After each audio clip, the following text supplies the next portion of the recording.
28শে August সকাল 7টা, ঠিক সেই সময় রামপুরহাটের এক নাবালিকা স্কুলে পড়তে গিয়েছিল আর তারপর থেকে সে আর বাড়ি ফেরেনি। তার কোনো রকম খোঁজ পাওয়া যায়নি। 20 দিন পর শেষ পর্যন্ত কুল্লাকাটা জঙ্গল থেকে তার দেহ উদ্ধার হয়েছে।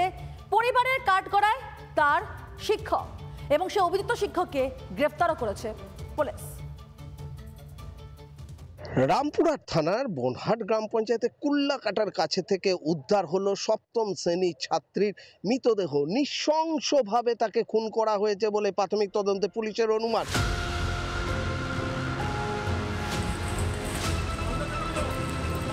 তদন্ত করে দেখা গেল মার্ডার করা হয়েছে। খবর পেয়েছি থানার মাধ্যমে। স্কুলের মাস্টার মনোজ পাল মার্ডার করেছে।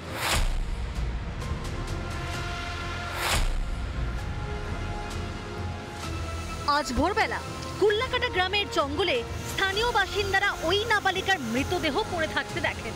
বেশ কয়েকদিন থেকে নিখোঁজ ছিল সপ্তম শ্রেণীর ওই ছাত্রী। পুলিশের কাছে অর্থাৎ রামপুরহাট থানায় মিসিং ডায়েরিও করা হয়েছিল পরিবারের তরফ থেকে। 28শে অগস্ট থেকে নিখোঁজ ছিল বনহাট গ্রাম পঞ্চায়েতের 12 মেশিয়া গ্রামের বাসিন্দা 13 বছরের ওই নাবালিকা। 22 দিন ধরে নিখোঁজ। 28 তারিখে সকালবেলায় সকাল 7টায়।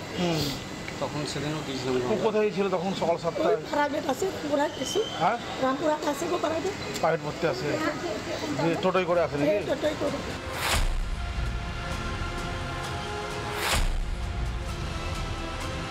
পুলিশ তদন্ত শুরু করেছে। মনোজ পাল নামে একজনকে গ্রেপ্তারও করেছে রামপুরহাট থানার পুলিশ। তাকে জিজ্ঞাসাবাদ করা হচ্ছে। তাকে আজ রামপুরহাট আদালতেও তোলা হয়। এই ঘটনার পরই পরিবারের অভিযোগ যে এই মনোজ পালের কাছে টিউশন পড়তো ওই ছাত্রী এবং নানা সময়ে নানান কুব্যবহার কুপ্রস্তাব দিত এই শিক্ষক। 28 তারিখে 7টার সময় সকাল 7টায়। তারপর থেকে একবার এখনো রিপোর্ট নাই। ও মাস্টারই নিয়ে গেছে। মাস্টার মনোজ জঙ্গলে ছেলেটাকে মারে দিয়েছে। দিয়ে এখন বলছে কালকে যাচ্ছিলাম, দিয়ে বলছে কি আমি জানি না। আবার রাতে আবার বলছে আমি জানি। ওকে সাজা চাই, ওকে ফাঁসি চাই। মাস্টারকে শুনতে হচ্ছে।